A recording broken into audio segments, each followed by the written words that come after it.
Welcome to the Spurs News Podcast, your home for all things Tottenham Hotspur. Now, here are your hosts. Hello everybody and welcome back to the Spurs News Podcast. I am Sam, returning to talk to everyone. Joining me, my partner in crime, it's Matt. Hey, you mate. You're feeling a lot better than you was last time, I'm hoping. I am here. Right, okay. This is the extent of the wellness. I am here. But a very quick thank you to everyone who sent me a message. I appreciate it. If I've not replied yet, I will. But it's very kind people messaged to see how I was. Even the guy who sends abuse every week. Just to sort of checked in. Obviously wanted to make sure I was okay and up for more abuse. That's why he was just wondering. Are you still alive? Yes. Thank you for the message. Good. Now I want to tell you how crap you are. Brilliant. Thanks again, Mum. But anyway, we have a packed show, so less about me. Let's dive into it. Going to open the show talking about our latest Premier League game, which was Tottenham Hotspur 2. Fulham 1, goals from Højbjerg and Kane. Mate, your thoughts on this one? Obviously, we got a Champions League game to talk about in a bit, but your thoughts on this one? Because I felt it was our best performance of the season, and the scoreline flattered Fulham greatly. Yeah, you can. There's a lot of talk at the moment about how we're not playing at our best, yet we're still, grinding out results. That's how they're sort of describing it. You can see you can see the Conte team now coming together, and it is just a case now, I think, of let's see how it goes. I think, look, there is an element of truth in it. We're not playing at our best, but we are winning games. We're unbeaten in the league. We're flying, really, if you just look at the results. So it got a little bit nervy. I mean, when we went 2-0 up, I was like, oh, this is all settled, and they scored that goal, and you're like, oh, sugar.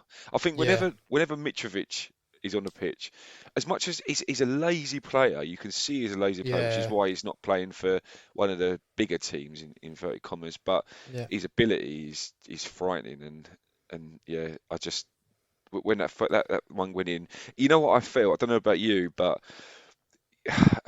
it's really annoying. You'll know this. You'll understand this because you're of my generation as well. And people I'm surrounded with are similar age. We was all saying, you watch Vinicius now score the equaliser. Yeah. And then Willian scored a winner. The narrative gods were not on our side. That they signed Willian, and that's a lot of history with that guy and us. Vinicius and Daniel James, who of course we were heavily linked with. It was like, there's no way that these three players aren't going to combine at some point to score. But luckily, I say luckily, we were great. And it was kind of like, I looked at the stats of the game, and we had something like 14 shots on target, which for us this season is, that's not really happened. We were sort of like 10 shots, maybe 4 or 5 on target, and we're winning games, but we did batter them for a large part of it, and I always get that sinking feeling, like if you get 10 shots on target and you've not scored, I have that, this is going to be 1-0 to them. They're going to get one shot, score one goal. It's just going to be one of those days. But I'm delighted to win the game. I stand by the fact I think the scoreline really flattered Fulham. It was a well taken goal. Their striker, like you said, Mitrovic is a talented guy. Good goal, but I do feel like that game could have easily been 4-0, 5-0, or 6-1 or something. I just really feel that. It kind of leads quite nicely into a quick discussion on Sonny. Last season, Sonny had a run of form which was absolutely awful, and there was this rumour flying around everywhere that his head had been turned because he was linked with a move to Bayern Munich in the summer. And lo and behold, he grabbed a goal in a game and boom, he just flew to the end of the season and was just unplayable. He was sensational. Or sensational. I'm here all week. And he started this season in that kind of drab spell again, and it happens. It happens to some of the best players in the world. They have these moments. You cannot question his work, though. The guy's still making all the runs, doing everything he can. I find it almost, I don't know about you, but I find it almost sad at the moment. Like I saw him, I know we're going to come on to it in a minute, but I saw him in the Champions League game against Marseille. We're breaking. It's 3v3. This is like Sonny's absolute time to shine, running at a defender backing off. And it looked like his brain went, I don't know what to do. I don't know what to do. And and he just seemed to just stumble forward and get tackled, and like the whole thing broke down. And it almost feels like something needs to come to him where he doesn't think. He just hits it, scores, and all of a sudden his whole body will go, oh yeah, this is how I do it. But what's your thoughts on Sonny at the minute from the Fulham game and the Marseille game? What were the season so far? Full stop. Yeah, he's really strange with him because, like you said, he come off last season absolutely flying, Yeah, and it's only been the break in the season that's happened. I mean, it's not like what yeah, else has happened apart from that? But he just seems to have come back a completely different player, devoid of confidence. And you're right. yeah, And I think we've said it in the podcast in the past, and I know it's something probably a few people have noticed with him. He seems to be one of these players that, like you said, if he has time to think, yeah, like if he's got time to think and he's on form, it's good. But if he's got time to think and he's struggling, it makes it 10 times worse. yeah, And it all, like you say, you almost feel like he just needs almost like a tapping or something, just something where the ball's given to him on a plate and he cannot miss. Bang, there you yeah, go. Now he's got his confidence back. Because you're right. I mean, I know obviously we're going to talk about the Champions League game. And I thought he really struggled in that game as well, yeah. but I he is thought really so. struggling. And it's funny because look, we always, like, me and Seb always, when we were going to the game, we always predict what the lineup's going to be, and then 9 times out of 10, as we're walking along, it's kind of more or less where we are. But we Yeah, was both adamant that someone was going to get dropped against Fulham, and Richarlison was going to start in his place. So we was yeah, really surprised that poor Kulusevski, who's done nothing wrong, was the yeah. guy that got dropped. Yeah, you and me both. To be honest with you, I think it's management. There are some players I think right. If I drop him, he's going to be pissed. He's going to be angry. He's going to come back snarling when I bring him off the bench. I think there are some players that I think perhaps if I drop him, he's going to go maybe sit in the corner, listen to a Coldplay album and rock backwards and forwards, and that's not going to do anyone any good. And when I call him off the bench, he's just going to go, no, I'm rubbish, call somebody else, Yeah, So I think he's playing him and playing him and playing him because he knows, like we as fans know, Sonny's going to score at some point. And I'll tell you something that's really cracked me up, right? Our next game is Manchester City away. I think every Tottenham fan's looking at that going, oh, yeah, come on, guys. this could be bad, but come on, we can do this. We did a double over them last year. Probably means they're really pissed, but come on. and they have Haaland now. Yeah, and don't even get me started on the goal machine Haaland. But what cracks me up is when I go onto Twitter, Man City fans, oh, bloody hell, Sonny's going to score against us, isn't he? And I'm like, really? Man City fans, they hate, we're a jinx to them. They have it in their heads that playing Tottenham is a nightmare. And I'm just kind of sat there going, what an amazing feeling. I don't think I've ever had this before.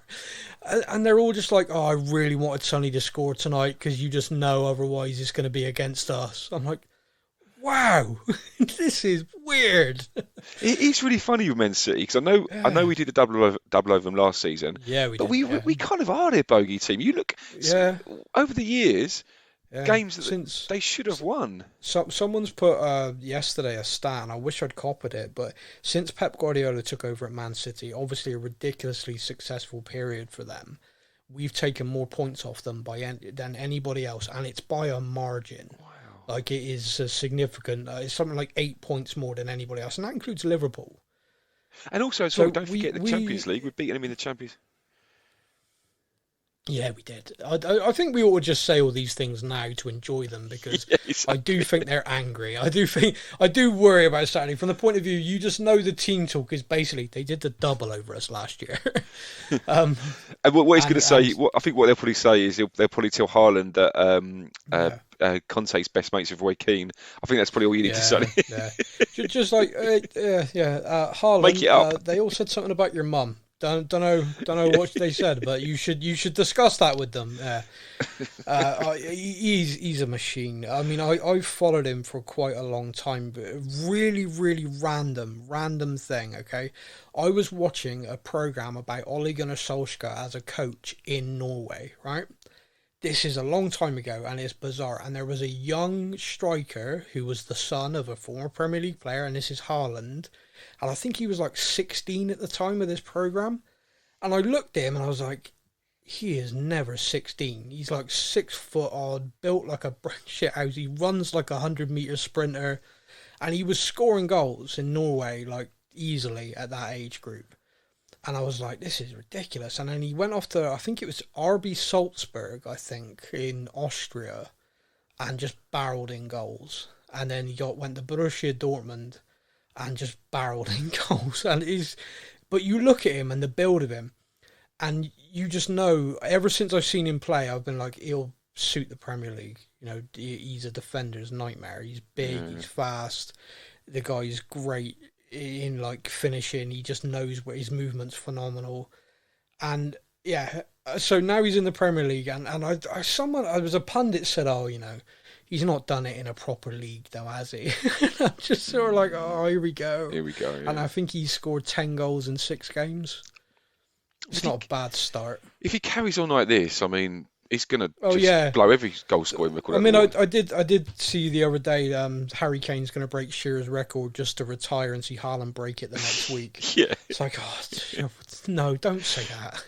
That would break his heart. But he'll probably be on 200 next season, Haaland, wouldn't he? I mean, all we can hope for is a opening minute Romero cruncher where Romero gets a booking and Haaland takes 6 months off. Yeah, there you go. Yeah, that'll do.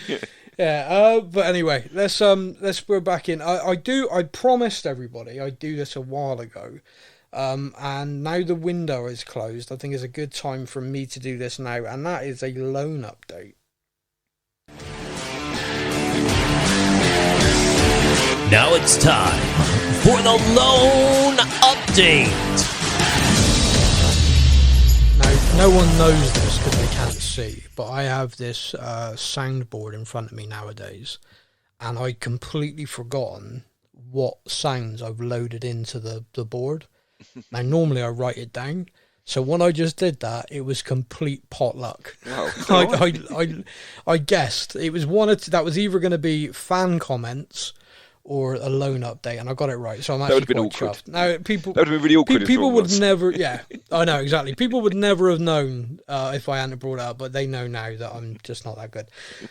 So we have a number of players out on loan.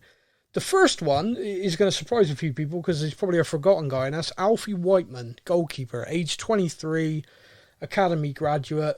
He is on loan at Degerfors in Sweden. It's his second time there, just getting games, basically. He's their first choice keeper. And I don't fully know what the plan is there. I'm guessing he's playing for a contract and a move somewhere, because Brandon Austin has clearly been nodded to be ahead of him. He's the third choice keeper in this first team squad. They're the same age. So I don't imagine him coming back and being part of the first team squad. I think he's playing for a deal to leave now. Also out on loan, we have Joe Rodon. As most people will know, Joe's 24 and he's at Rennes in France. This loan deal does have an option for them to buy. He started quite well there, grabbed a goal. Interestingly, he's getting quite good reviews from the press, not such good reviews online, which I think is another, just a society in general, really, isn't it? It's kind of like, oh, that guy's good, go to Twitter. No, he's not. The joys of social media, yeah. Giovanni Lo Celso is back at Villarreal on loan. Giovanni is 26 years old, as some people will know. He is there, and it is a straight loan deal. They wanted to put an option in the buy. Obviously, they wanted to buy him full stop, but as anyone who's following Spanish football will know, there is a lot of problems in Spanish football financially. They've got very, very strict rules there now, and the clubs are struggling. A lot of them are really struggling. and Villarreal simply, although they could afford to buy him, couldn't put it through, couldn't get him registered based on the new rules. So it's a loan deal again.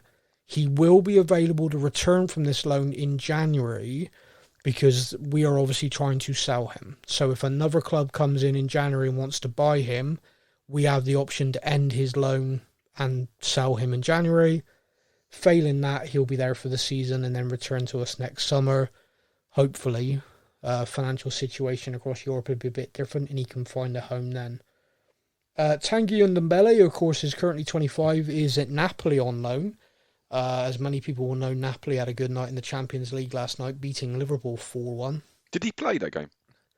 Honestly, don't know. I was so focused on us, Yeah. I didn't see the other score until later, and I just cracked up.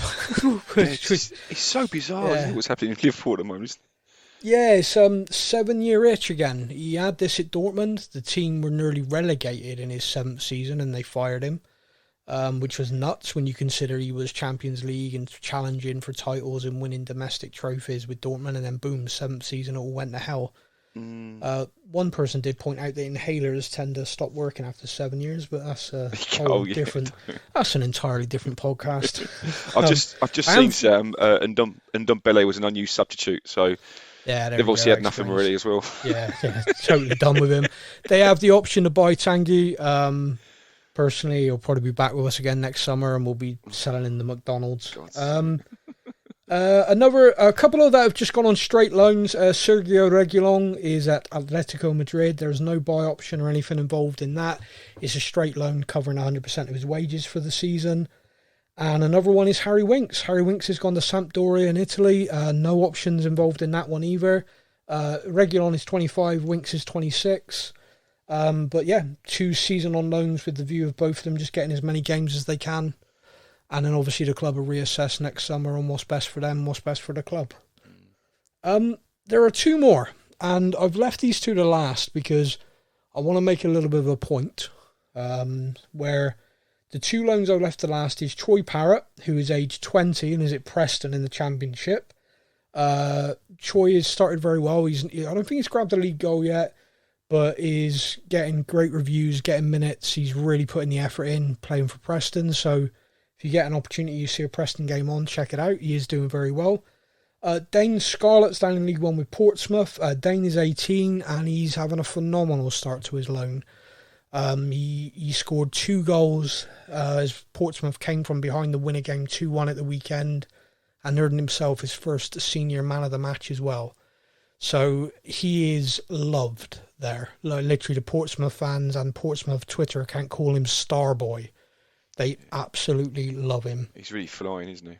He is. Again, if you get the opportunity to watch him, do, because he is a real talent. Like I said, I've left those 2 to the loans because out of all of those loans I've just listed, which I think is 8 or 9, those are the only 2 that are academy players and what we would class as development loans. Everyone else is a senior first team player that's either we're trying to get them out the door or trying to get them some minutes, and maybe we'll get them out the door if they do well when they get minutes. These are the only 2 that are development loans. And I think this is a massive problem we have at the club with the academy. To give you a little bit of context, I've made a note of how many academy loans are from some other clubs in the Premier League. So we have 2. Manchester City have 8 from their academy. That's one of the lowest. We are the lowest. Man City with 8 is another one. Arsenal, our obviously nearest rivals, have 18. So that's 18 of their academy players from the under-23 squad, under-18 squad are currently playing first-team football in England. Brighton have 16, Chelsea 15, Liverpool 14, Wolves 13, Villa 12, Southampton 12, Crystal Palace 11. It's not good. I've talked a lot about academy and pathways and talked a lot about, the structure and everything. We have fallen behind in the recent years where players are coming into squads of our rivals, and we're not being able to bring through the same talent. And for me, one of those absolute key reasons is that people are utilising the loan system and we are not. There is no substitute for first team football. There really isn't. And I'm not talking about the old fashioned of, go get kicked around and make a man out of him kind of attitude. I just mean the fact that when I remember Andros Townsend wrote a piece and it was brilliant, and he talked about going on loan, and he was an academy player at Tottenham, very pampered existence. You're at a Premier League team, wonderful facilities, and he got sent on loan, and he's there in a dressing room with people that they're fighting relegation, and these people are literally fighting for their homes. He's like, I'm 18 years old, I'm there on loan, and there are players there that if this club gets relegated will be out of a job. There's ground staff, there's people there who literally, it is their livelihood, and if the team goes down, it's massive. It's a huge, huge, big deal. And it was a massive learning curve for the realities and the kind of, professionalism that is required. You're not just a kind of show up, win or lose, never mind, I'll drive home in my Mercedes. This is the reality of football for a lot of people. You can't replicate it. It's just impossible to replicate those kind of environments, those kind of learning experiences that comes. And like I've just listed there, every other club is using this system and is developing their players, and we're not.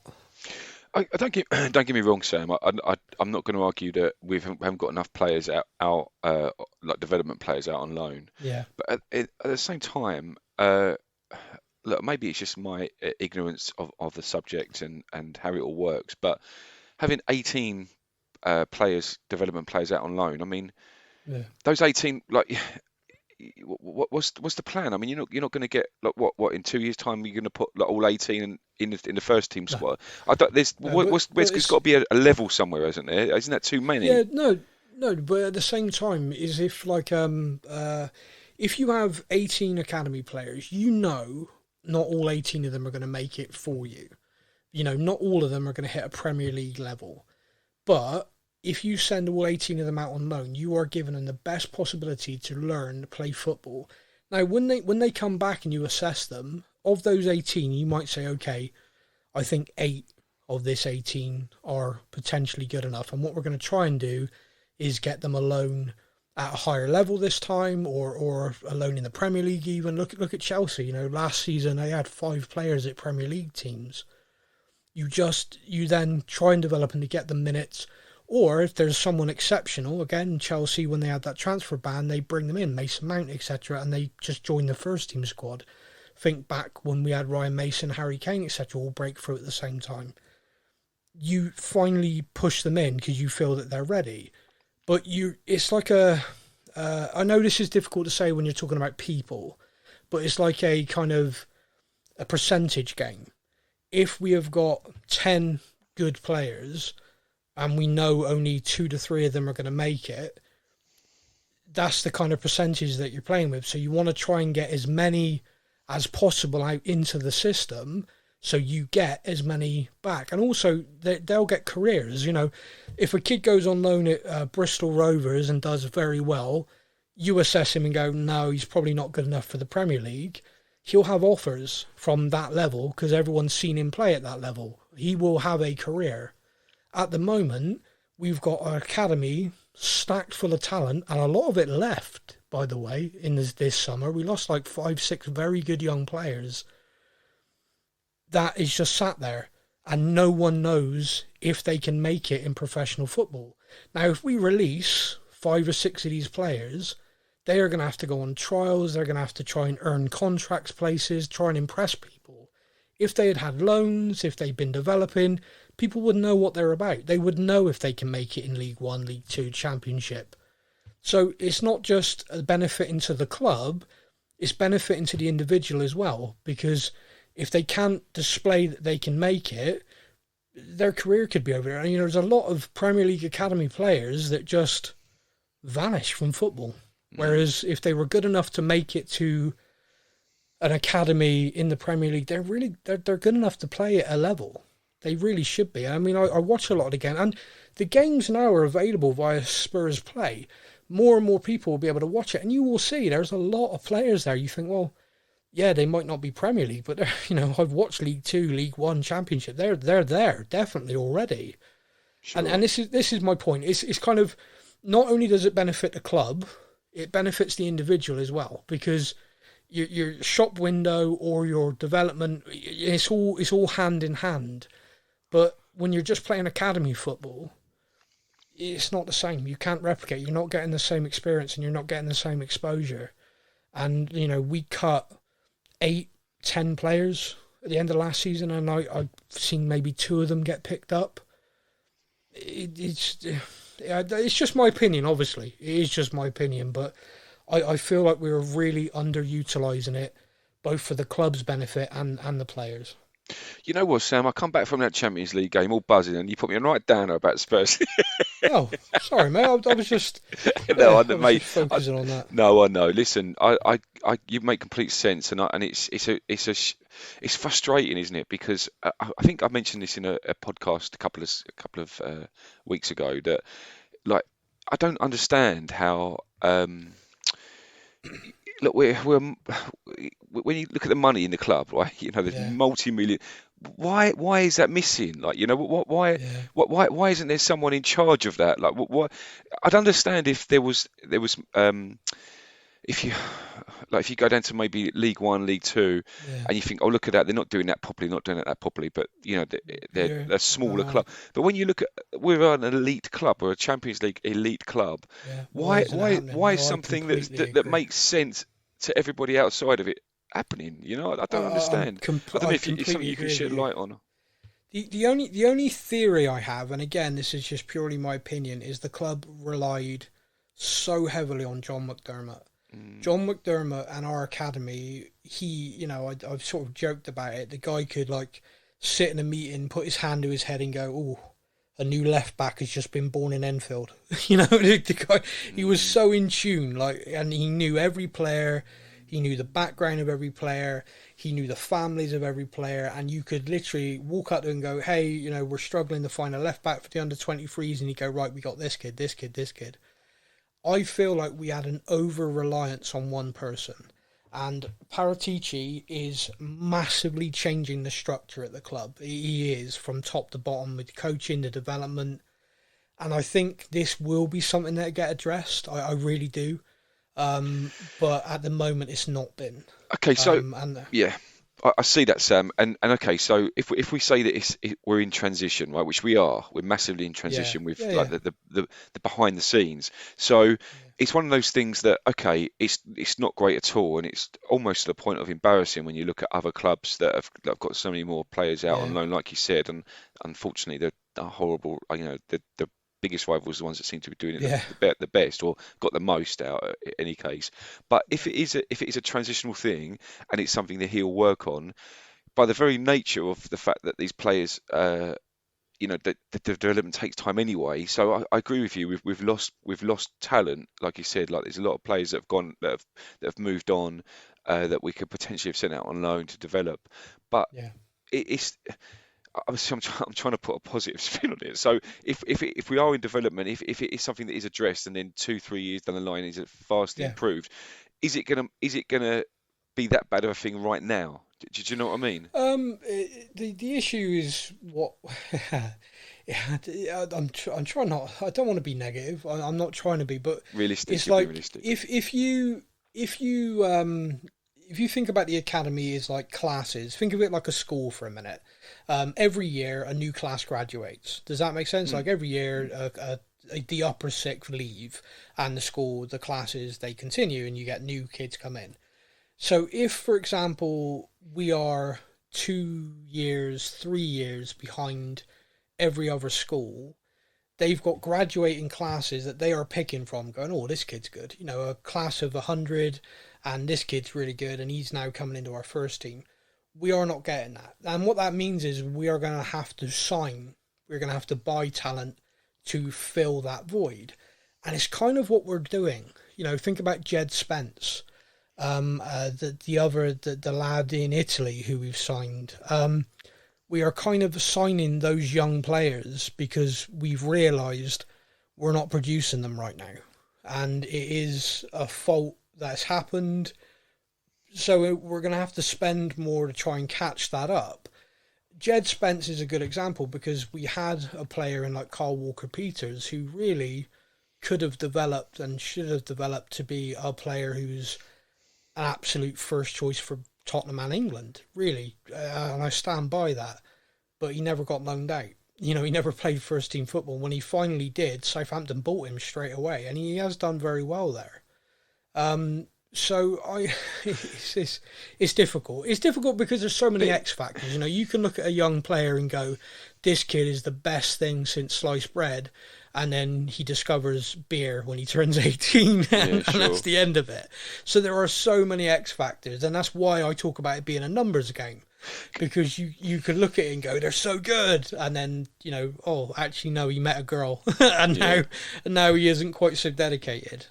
If you look though, Sam, like I'm glad you mentioned some of the players we've had to buy. So I know Pape Sarr's not gone anywhere; he stayed. I don't know if we tried to get him alone, but you look at so spent last year on loan, not with us, he wasn't our player, but he spent last year on loan. So technically, you could look at that as a young player who's had a year's loan at a Championship team. Championship team, and then you've got the guy Udogie who's on loan, but he's on loan again. So although it's it's technically two, we've got players that have kind of had loans, and we're developing those players that have not come through the academy, but it's all right. You've got to spend money.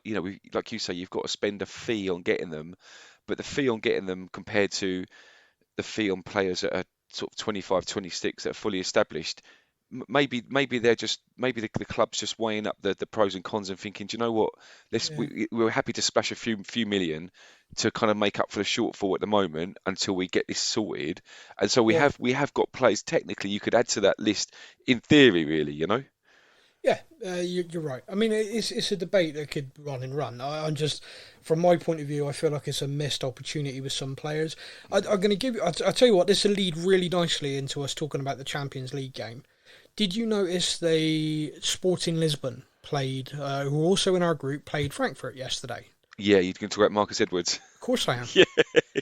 Mini Messi is a graduate of Tottenham's academy. Again, it was just a player that mishandled with loans, mismanaged, and eventually he went and signed for a club in Portugal, played there, did brilliantly, and then got signed by one of the biggest clubs in Portugal, Sporting Lisbon, and he made his Champions League debut last night, scoring one and getting an assist in a 3-0 win.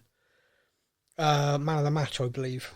Phenomenal. He is an amazing talent and someone who, to this day, I'm still gutted I didn't get to watch at the Tottenham Hotspur Stadium. Genuinely, the guy is just brilliant. And we play them next week.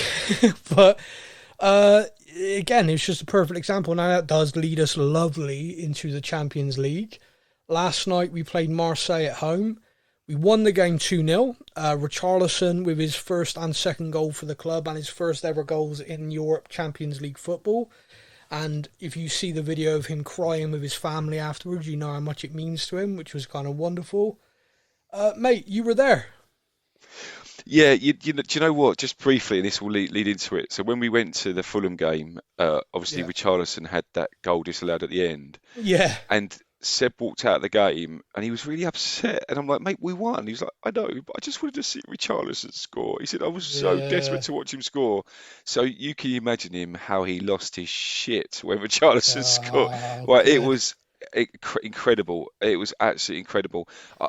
It was funny as well because I said to the guy next to me that it's really weird seeing us play a team in light blue and the fans actually being quite animated, because normally when you watch this team, it's like a morgue over there. Yeah, well, they were definitely animated. Yeah, they sort of fight at the end. Do you know when we was walking to the game, they were being herded, And when I say being herded, it was like if I could put a number on it, maybe about 100 to 150 police officers, Yeah. basically creating this kind of rectangle shape and just moving them. And they all got guided. The road got closed to the away-ins, and no Spurs fans could go there. Yeah. And I said to Seb, like, even when we go and watch Spurs Arsenal, I don't see this. And like, I remember seeing us play Ajax a couple of years in the Champions League. Yeah. So I don't know if it was just them, like, was it Yeah. just Marseille fans? I mean, they were really. Marseille fans aren't the best, and as got proven with the way they behave. The worst thing about that is I know UEFA do nothing. It drives me insane. English fans so much as raise their voices on the streets and we get tear gassed. Anyway, it drives me insane. But the actual game itself, I felt Marseille played very well. They were very structured, very disciplined, and I felt like although we lacked that, we looked solid, but it was like every time we went forward, someone had miss a pass, or like it was like someone had try that one extra touch or something. Do you know what I mean? It's just like one of those nights where the front 3 or 4 or 5 just. It was like one pass away every time. It was driving me nuts. Yeah, I felt like Conte's game plan was, look, let them play around with the ball, and we'll kind of we'll try to feed it into Richarlison or to Son and Kane. Hope a flick kind of pays off, and then because Marseille were playing a really high line, they were uptight again. Like Richarlison, like you could see that he wasn't being given that space, and obviously once they got their players sent off in the second half, he had like all the space he wanted, But they were really managing the game well in the first half, Marseille. But like I was saying that at the same time, I felt like Conte knew that. Like Conte knew that was what the game plan was, and as frustrating as it was, if one of those flicks had come off, like you said, if one of those flicks had come off, exactly, we would have been gone. And there you go, 1-2-0. So it was kind of game of real fine margin. The first half was real fine margins, and unfortunately, we didn't get the break we needed, I don't think. No, I agree. It was just like one flick away, one pass going to feet rather than, and they were doing a great job. Like the defenders were blocking stuff, throwing themselves in the line. So I was frustrated, obviously, because I want to watch us batter teams, but I wasn't despondent. And then obviously I felt Richarlison's goals were both brilliant. Perisic's cross was phenomenal. Højbjerg's cross was phenomenal, and his finishes were both. I was over the moon. He's really, he's got. I don't know if you notice this watching it on television, but he's got a kind of an awkwardness for Richarlison to him. Yeah. I don't know how to explain it, but he's kind of like sometimes. Like those goals, I mean, they almost felt Ronaldo-esque. The power he got in his neck, he really put the first one actually, and I didn't realise this because their goalkeeper, I was thinking, Paul Lopez, where have I heard that name? And I'm like, he used to play for us. He never got a goal, never got a game. No. But the header was at him. And so you can see how much power Richarlison got in that header, that even though the ball actually was at the goalkeeper, there was nothing he could do because it flew at him like a bullet, But the guys, like, you watch it, when you watch him, Richarlison, like if he'd sort of defend, because he gets, obviously he supports in defence, when Marseille are on the attack, and sometimes he'll block the ball, and I'm like, he's got his body in a really weird angle, like there's something kind of awkward about him, but it actually helps him, and I think it gives him that advantage. I agree, and it's funny. I remember Everton fans being like, "You'll love him when he's yours." Yeah, and I can't think of a player who's more disliked universally to being more loved by Tottenham fans now. He's great. He is, and his running, his attitude lifts everyone. You can see it. Like when he's closing people down, you can see the other players like, oh, shit, I need to be doing this. If I don't do this, Conte's going to single me out for sprints next week.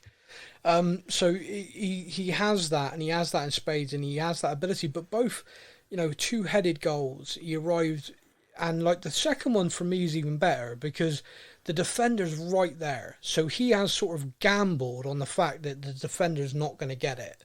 And he has hit sort of like the side or the back of his head, and he has managed to snap his neck to direct it. It was great. I was so happy, and I felt 2-0, good reflection of the game. And it's just a really good start. There was a little bit of nerves. I think the atmosphere I thought was amazing. The start of the game. Yeah, But yeah, I know I just it sorry, was go on. brilliant. No, sorry, I was going to say, Sam, talking about the atmosphere. It was insane, and it's do you know what? I want to apologise to people listening who haven't got kids or just get sick of me talking about Seb, but I just feel like Yeah, because he's so into it at the moment, I feel like I'm living it yeah, through him. I don't get me wrong, the passion is still there. I'm very, very passionate about my football. As you are, we both are. yeah. We wouldn't be doing this, would we, if I wasn't passionate No, about. no. But he just he take it's that I don't know what the best way to describe it. Not maybe innocence, but he's just pure. It's a pure passion for him. It's pure. He hasn't got the worry of electricity and gas bills and mortgages to pay or anything. I know. He's got that pure passion that he can have.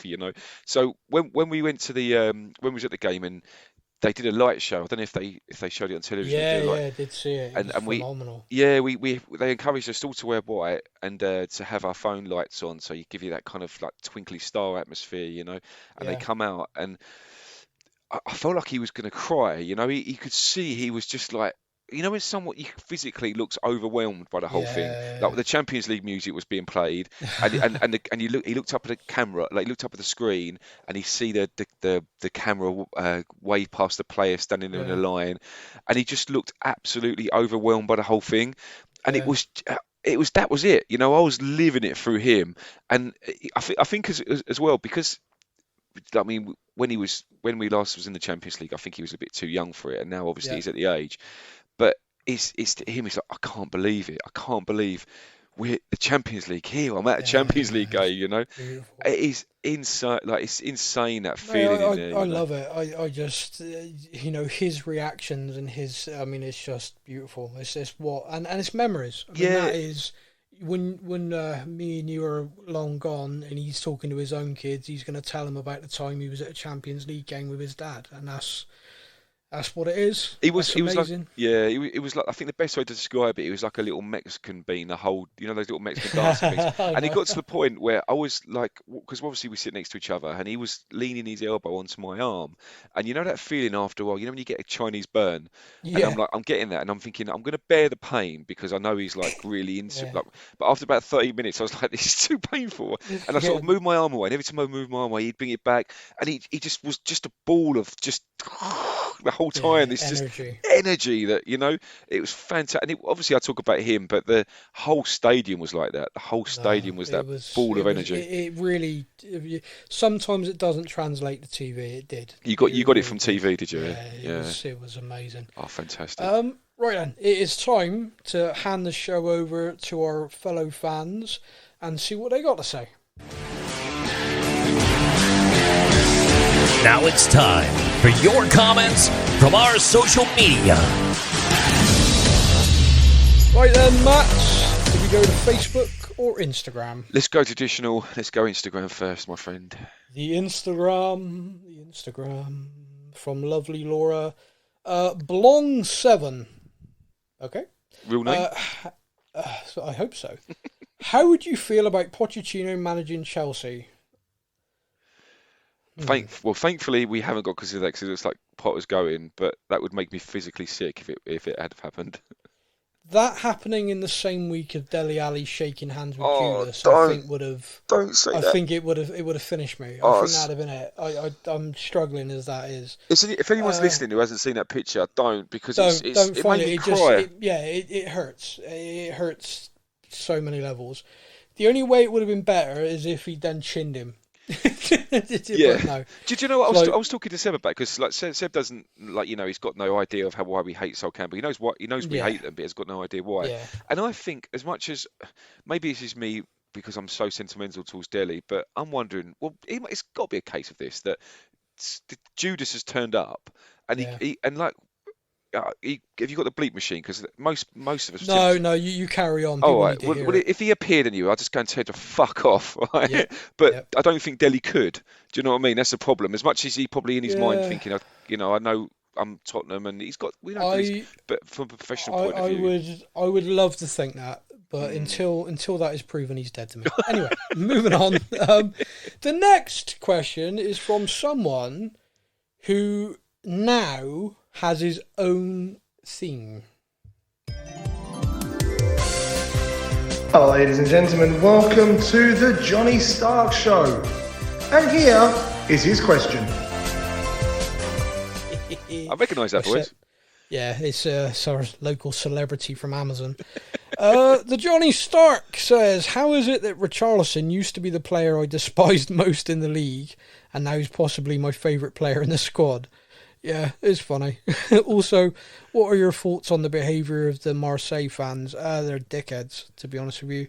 Anyone who goes to football and does shit like that, in my opinion, is a dickhead. When we was walking past the, I said we was walking past that kind of block. Yeah. One of them, one of the fans was getting led away in handcuffs, and Seb was like, "I've never seen someone get arrested in real life." And I'm like, "Welcome to the Marseille fans." Yeah. Well, it's probably not going to be your last time, unfortunately. Okay, now the next one from Instagram is someone else who has their own theme, and this is probably one of my favourite themes, by the way. Now it's time for a comment from Island Brother. I literally dance to this whenever I play. I just want a can of Lille whenever you play it. Yes, that's what we need. And if people from that particular brand are listening, we take bribes. Yeah, Send us some. We'll talk about you every week. Minimum 24-pack can pack, though. Yeah, and we will talk about you every week. Island Brother says, get in, Richie. Hey guys, hope you're well and Sam is making a full recovery. Do you have any news on Sarr? How is he getting on in training? Are the staff impressed, or is he another youth prospect we'll probably sell on? Sarr was lined up to go back out on loan, not because they're not impressed. Conte really likes him, but was lined up to go on loan to get minutes, because obviously you at that age, again, going back to my point earlier on, they want him to get as many minutes as possible and as many games as possible. However, as there was a deal lined up, and my understanding is Conte and the coaching staff cancelled it. They want to keep him in the squad. He's been named in the Champions League squad. He's in a Premier League.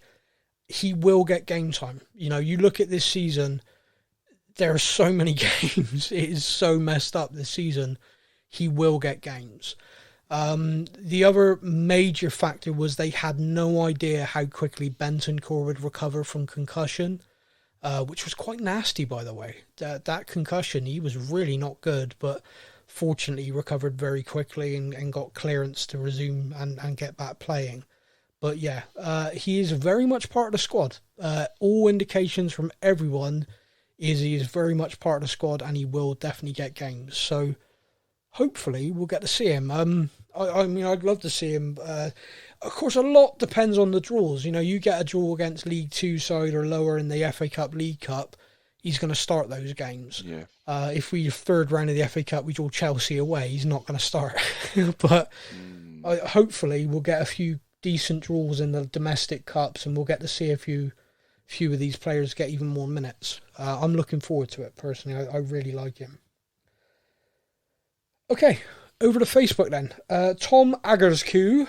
Tom Aggersq says, where do you stand on the Richarlison antics? Do you enjoy it, hate it, or accept it as part of the player and won't change him? Absolutely love it.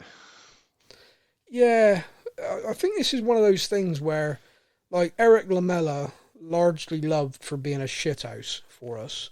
Richarlison at Everton, largely hated for being a shithouse for them. He's ours now. So I personally, he can do what he likes. We've got two now, haven't we? Two absolute shithousery South American and players. Ironically, they took each other out last season. It's great. Michael Jasperanis says, of all the other team's signings, who would you have liked Spurs to have signed? I can guess the obvious goal machine, but I think Sam might suggest someone else. Haaland would actually be...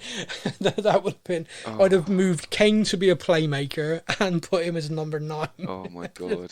I don't know. Strangely, I'm possibly sentimental. I would like Eriksen to be with us as a creative option. I watched him pick passes and destroy Arsenal for Man United the other day, and I kind of looked at that and went, oh, you know, when you see us struggle to break a team down, you kind of look at that and go, God, we missed that. You know, we've never replaced it. So maybe, but I don't know.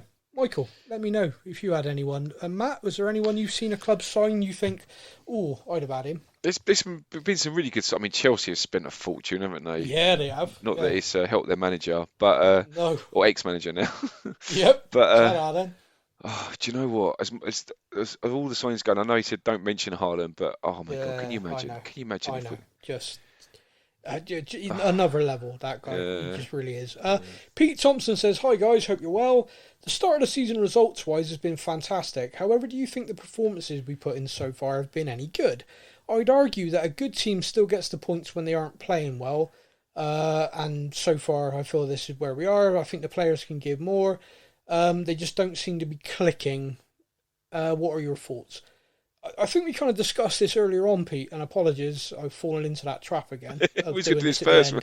We did say we'd do this first. Whoops. Okay, yeah, whoops. I took a week off. Everyone, I'm sorry.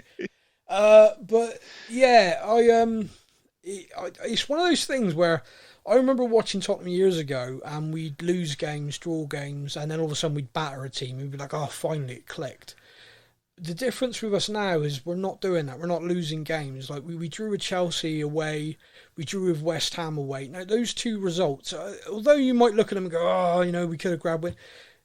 Personally, I think on paper those two, especially when you think about West Ham was a midweek game at night, and it's like, you know, you play Crystal Palace 3:00 on a Saturday at Selhurst Park. It is a very different thing to playing them on a weeknight.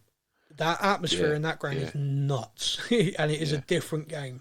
So I think when you look at the West Ham away result, and I think you look at the Chelsea away result as a season, like if we then step out of the season and look back and go, oh, they were good points.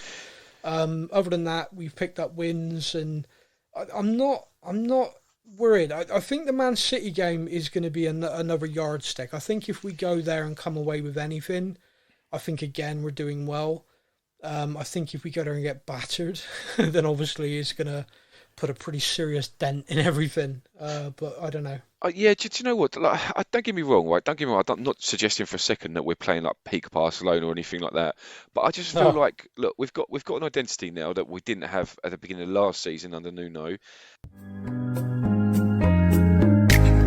don't talk about no. I wasn't going to miss that chance. I know, that's why you took your time. I was like, find the right button, Sam. Find the right button. Wow, all right. But sounds I feel like my ex. we've got an identity now, and we've got a structure the way we play. And look, okay, we're not playing, I think, to our abilities. But you mentioned the West Ham game away. I think we played like the home team against West Ham. I felt like we were controlling that game. I know there was times, you know, when it got a bit squeaky bum time, but on the whole, I feel like we had control of that game, and maybe if we'd have just moved up into fourth gear instead of staying in third gear like we was, then we would have won that Kante, you know. So I agree, we're not playing as well as we can, but I feel like the narrative, especially in the media, is like we're playing shit, and it's like we're lucky to have the points we got on the board, and I'm not buying that. People have this kind of narrative of football. If you're not playing like peak Man City or peak Liverpool, you're not playing well. It's not. That's not how it works. But anyway, Stefan Cruz Alvarez, the famous Amazon man, says, Champions League returns to Tottenham. At the time of writing this comment, the stadium won't be sold out. What do you think about the club and the ticket prices? It is a little bit sad about the ticket prices, but I mean, don't get me wrong, the atmosphere was amazing. The fans that were there were phenomenal. Would I like to see our stadium completely sold out for every champion? Of course I would, every home game. And I do think the pricing point, when you look at it, you do look at it and think, come on, Chelsea are up the road. They've won this last season and they're cheaper than us. And the argument is, yeah, but our stadium's better. It's kind of like, oh, you. Yeah, it's difficult because look, don't get me wrong. I'm not. So I paid 60 quid for my ticket and 30. So that's 90 quid for the two of us, right? Okay, so that compared to other football clubs, I agree that that's expensive. But then, like you say, we've got probably the best stadium in the country, if not in Europe, if not the world. We have got so. I guess if you go to see you only got to look at as much as I'd ever buy a ticket. You've only got to look at the Harry Styles concert. Okay, I think the tickets are going for something like 450 quid each, right? So 450 quid to see Harry Styles, or 90 quid for the two of us to go and see Tottenham. Harry Styles you've got to compare it with magician? What is a Harry Styles? Do you know, you're going to show your age now, Sam, and you're both. No, Harry Styles? That guy's got no talent. I know what he is. He was in Dunkirk. He's an actor. I don't know why people pay to go see him. Do you know what I love? Sing as well. Do you know what I love? Just really briefly, and I know we can delve into politics, and I promise this isn't me like kind of going, but on the day that the new Prime Minister was announced, the biggest story of the day was Harry Styles spitting on someone. Like that was a bigger story than the country's got a new Prime Minister. Well, I think, to be honest with you, we've had, I think someone said to me the other day, we've had 4 Prime Ministers in 6 years. We're done with that now. Who's the Prime Minister? We don't care. We're done. We've had that. Talk about something else. Yeah, exactly. It's boring. It's like, we got a new Prime Minister. What, again? Whoop-de-doo. Who is it this week? Did we vote for this one? No? Okay, carry on then. Oh, dear. But yeah, just bringing it back. So I think, look, I get it, right? And look, it's a cost of living crisis. And to be honest with you, I know, I stuck it on the credit card. It's not money I can afford. But it's just one of those Vicky, things. If you're listening, it's the company card. It's the company card, But It's the Spurs news card. Yeah, what is there one? Because I haven't received it in the post yet, Sam. When is it on its way? Really? Really? You mean you've not had your wages? No. I don't know what to say. Are you telling me there's a prepaid credit card that you're holding out? Yeah. Dan. Well, how do you think Dan goes everywhere? Dan goes on all these holidays and he marks them down as a Spurs news recreational. Oh yeah, I had to go visit a few European cities just to be sure. But no, so Laura has these spa days constantly, although that's mostly from her website income. But yeah, it's annoying. It's one of those things where you kind of look at it and you can see both sides. Me personally, I think you can see both sides. They price it at a premium because they feel it is a premium ticket, a premium event. Whereas a lot of fans look at it and go, oh, come on, wouldn't it be better to have the stadium sold out and loud than, 5,000, 10,000 empty seats? I think it's one of those things where if it gets to the point where you see the atmosphere really getting dragged, like the press saying, we empty seats everywhere, I think they'll adjust the pricing. At the moment, I don't think they will. No.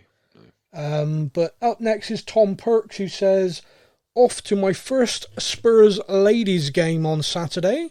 Do you think we've seen Lucas Moura's last game in a Spurs shirt? Now, I don't know if you think Lucas Moura's playing for Spurs ladies or whether this is two unrelated comments, but he's so desperate to get a game. I can't play for the ladies. I mean, I know in the modern world he can transition and become, Lucasetta. I don't know. Yeah, Lucasetta Moura. Maureen, perhaps. I don't know. Okay, 2 points. One, enjoy the game. I find the atmosphere at the women's games brilliant, so enjoy that. No, I don't think we have. He's got an injury at the moment. The club are still very much in love with him. You only got to look at the fact they've just done a whole documentary about him on Spurs Play, which, if you've not watched it, please do. It's phenomenal. They do you know, at half time. Really... Sorry, Sam, I didn't mean to interrupt, mate. I was going to say at half time they put on the big screen an advert for it as well. So you're right. Yeah. It's humbling. It is humbling seeing where he came from. It is quite eye-opening as well. Very eye-opening. So yeah, take a look at that and enjoy it. Tom, no, I think as soon as he's fit again, he'll be straight back in and rotated because there are so many games. Many games. As a fan, I'm loving it, but as a player, it must be like, oh, come on. Wednesday, Saturday, Tuesday. That's insane. In anyone's books. It is ridiculous. The final one is from someone else who now has his own theme because I promised him. Because he's always there, he's consistent, he asks us questions, and so I did this. Here is a question from Ryan Miller. You all know what time it is. It's Miller time. It's Miller time. I like the fact you call him Mr. Reliable. He's like the Eric Dyer of the Spurs News podcast. He is. He's always there for me. Ryan says, hope you're better now, Sam. It's good to have you back. Thank you. Do you think Sarr will get some game time this season? Do you know much about his style of play when he was in Germany? Well, he was in France, not Germany, for a start. Should we rescind that theme tune? Yeah, the theme tune has been deleted. What the hell? Do you know what? It's one of those things where he was in France last year. He was in Montpellier. If he was in Germany before that, I apologise. I just know he was in France. Maybe just Germany on holiday. Maybe just gone to.